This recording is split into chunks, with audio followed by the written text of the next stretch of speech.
On le sait, être prof, c'est se répéter sans arrêt. Alors pour ceux qui débutent, je vais vous donner quelques conseils pour éviter de trop vous répéter et ainsi préserver votre santé mentale.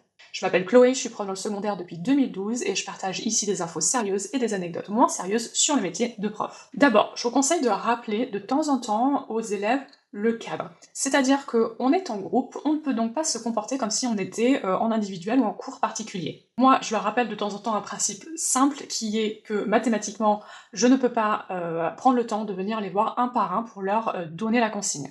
Donc il va falloir qu'ils la jouent collective autant que possible. Bien sûr, ça ne suffit pas, surtout si certains d'entre eux ont des troubles de l'attention par exemple. Deuxième chose, bien sûr, on peut écrire ou projeter les consignes au tableau.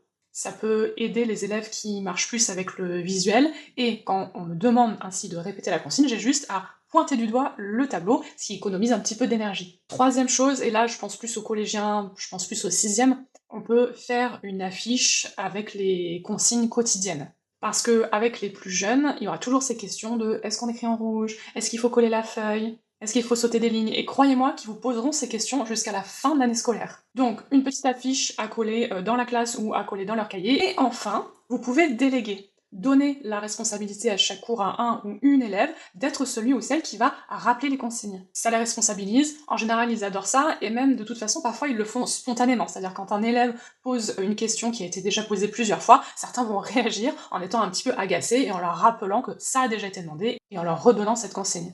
Donc, vous l'aurez compris, le but là, c'est d'essayer un peu d'économiser notre énergie. Il faut donc trouver des petites astuces toutes simples pour préserver notre énergie et pas devenir complètement zinzin parce qu'on nous a posé pour la 50e fois la question de s'il fallait coller cette feuille.